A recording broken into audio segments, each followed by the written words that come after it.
Ромбожаб Цыбиков, буддист-паломник у святынь Тибета. Глава книги 4.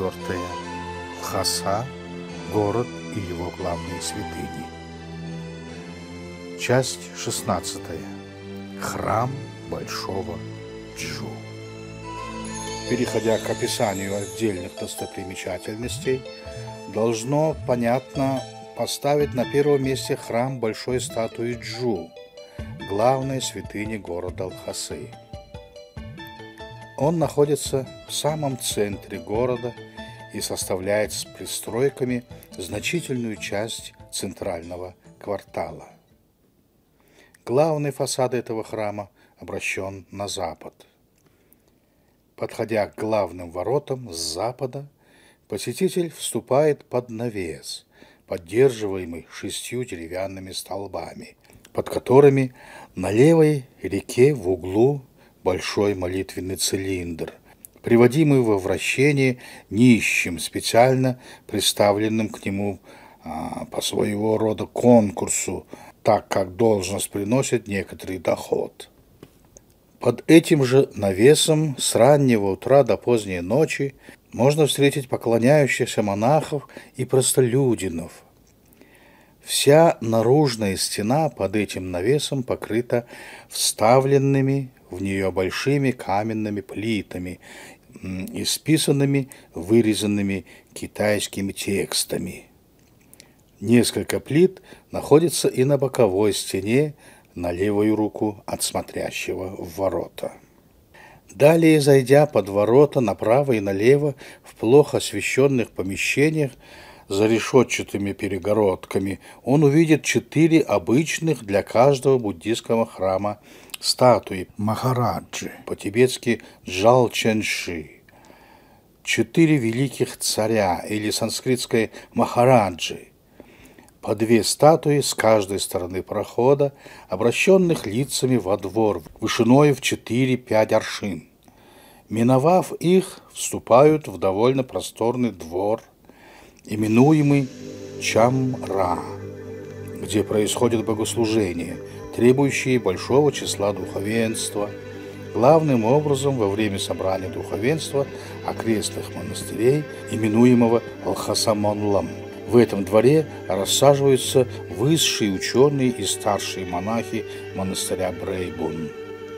На левую руку от вошедшего у самых дверей стоит каменная, вышиной около 1 аршина тумба, на верхнем конце которой укреплено железное приспособление для сжигания воскурений, которые, по-видимому, здесь уже давно не производились.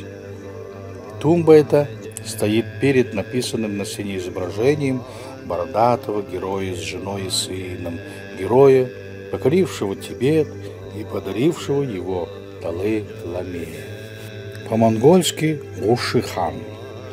Он изображен беседующим с первым Банчен Римпоче, своим влиятельным современником. Легенда говорит, что изображение его было воспроизведено здесь по приказанию облагодетельствованного им 5-го Далай-ламы.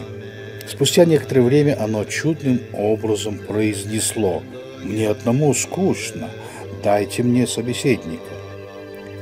Тогда к нему подрисовали Банчена, которым он удовлетворился, но еще раз проявил чудесное неудовольствие по поводу того, что Далай-лама при посещении храма Джу входит через главные ворота, заставляя таким образом его старца вставать очень часто. Вследствие этого Далай-лама, ради того, чтобы не беспокоить старика, до ныне входит через 2 западные ворота и проходит далее по узкому проходу, соединяющему Шинра с Чамра.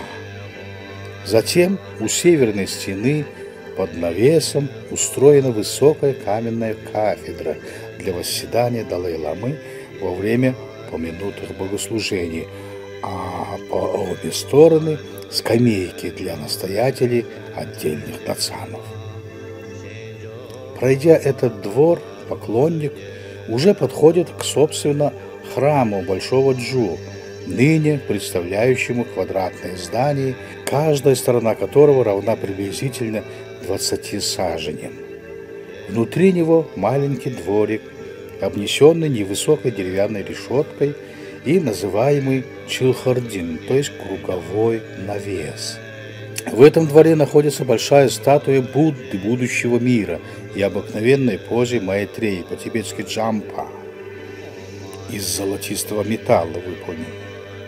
Лишь только войдешь в этот двор через единственные двери, обращенные на запад, и начнешь обход, подчиняясь общему обычаю ламаитов, то есть по солонь, то есть в стенах встречаются маленькие двери, ведущие в отдельные комнаты со статуями разных божеств, перед коими горят светильники в разной величины лампадах, между которыми много каменных.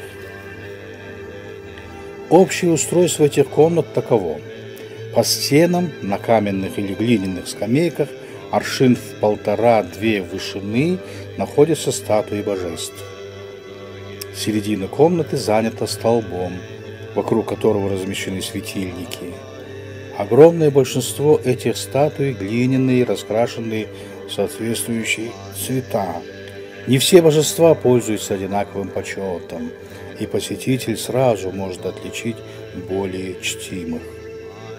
Так, в середине северной стены находится комната с большим числом светильников, среди коих находится 4-5 золотых лампад и большие каменные с прислуживающими при них ламами.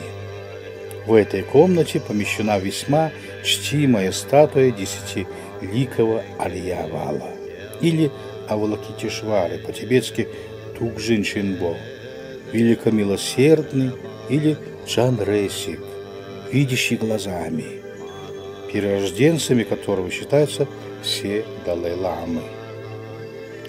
Статую эту, по преданию, слепили из смеси разных благовонных трав по приказу царя Саранзангамбо и поместили в ней также сандальную статую того же Авалокитешвары, подвезенную из Индии. К этому присовокупляют еще предание, что в год железной собаки в 650 году нашей эры сам царь с 2 супругами, непальской и китайской царевнами, слился с этой статуей, проникнув вовнутрь ее.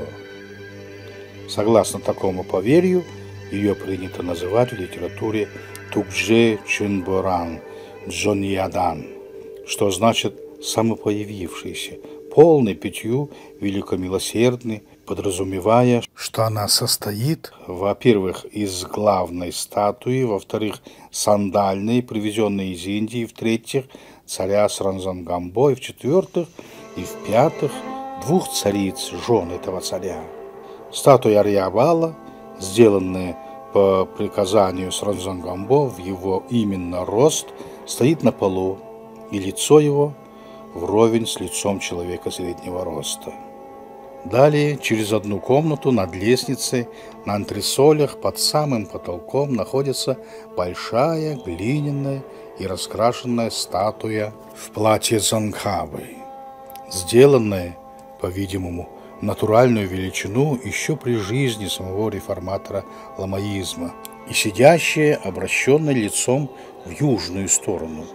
Про эту статую говорят, что ее сделали по приказанию и указанию еще хана Саранзангамбо, который предсказал, что впоследствии явится такой лама, который в сильной степени распространит буддийское учение. Когда сам Санкава увидел ее, то признал в ней самого себя, о чем сообщил посторонним. Те тогда были изумлены действительно поразительным сходством и воздали почести как статуе, так и самому великому ламе. Перед этой статуей горят 3 золотых светильника, и при них постоянно сидит лицом к западу монах, читающий разные молитвы Дзангхави. Еще через одну комнату находится уже главная святыня, статуя Шакьямуни, больше человеческого роста. Перед комнатой этой статуи устроена особая площадка, где висят два небольших колокола желтой меди весом около 3 фунтов каждый. Богомолец, прежде чем войти к святыне, ударяет в один из этих колоколов деревянным языком, оповещая о своем приближении и увеселяя Будду музыкой. Статуи Будды находятся в особом открытом с 3 сторон киоте, поставленном почти посередине квадратной комнаты. Лицевая сторона киота совершенно открыта, и крыша поддерживается 2 столбиками с вьющимися вокруг них драконами довольно хорошей работы. Перед ним устроены одна ниже другой 2 длинные узкие полки, на коих расставлены жертвенные чаши и преимущественно золоченые лампады циргон. Пол этого балдахина киота поднят над полом комнаты приблизительно аршина на 1,5, поэтому поклоняющийся, чтобы приложиться к коленам статуи, должен подняться по ступенькам лестниц, проделанных с правой и левой стороны статуи, к отверстиям около аршина шириной, в 1,5-2 аршина вышиной. В боковых стенках этого медного, золоченного киота обычно богомолец подходит сначала к правому колену. Внутри киота направо от входящего сидит лицом на юг. Лицо Джу обращено на запад, так называемый ханьер ченбо, что можно перевести старший светильщик, который почти непрерывно читает молитвы к Будде и в то же время следит за прикладывающимися богомольцами. В дни больших праздников, когда богомольцы приносят много ходаков, налево от поклоняющегося становится молодой монах, который собирает ходаки и кладет на шею статуи. Когда же их наберется много, он снимает их. Кроме чувствуемой ныне статуи победоносного, то есть Будды, в этой комнате еще 2 его же, одна у задней стены около полуметра саженной вышины, лепная из глины или же высеченная из камня, другая около 2 аршин вышины позади киота на полу, обращена лицом к киоту, и потому поклоняющийся может видеть ее лишь сзади, и ту не всю, так как она помещена за загородкой. Сии статуи по своему построению и величине находятся в симметрии с упомянутой большой статуей. Это обстоятельство невольно вселило в меня мысль, что все 3 статуи Будды – суть постепенно сменившие друг друга кумиры религиозного культа, который с развитием искусства всегда ищет более изящных и дорогих изображений своих божеств. Подтверждением такой же мысли может служить историческое предание, рассказываемое в тибетских сочинениях, например, 5-го Далай-ламы, Джалраб, Дол-ламы и других. В них говорится, что вследствие распространившегося слуха, что на Тибет идут китайцы, поставили Джу в южных зеркальных дверях и, облицевав дверь, нарисовали тут изображение Манджушри. Спустя немного прибыли китайские войска и сожгли Паталасский дворец. Хотя они не могли унести сокрытого в стене Джу Шакьямуни, но увезли на однодневный путь Миджо-Дорже. Затем в конце 7-го столетия китайская царевна, мать царя Тисрон-Девцана, вызвала из южной зеркальной двери Джу, пребывавшего в темноте в течение 3 царствований, о чем не знали тибетцы, и, поставившие посреди храма, принесли жертвы. По стенам расставлены высокие, приблизительно аршин в 5 статуи, слепленные, по-видимому, из глины разных божеств-гениев. Конец 16 части.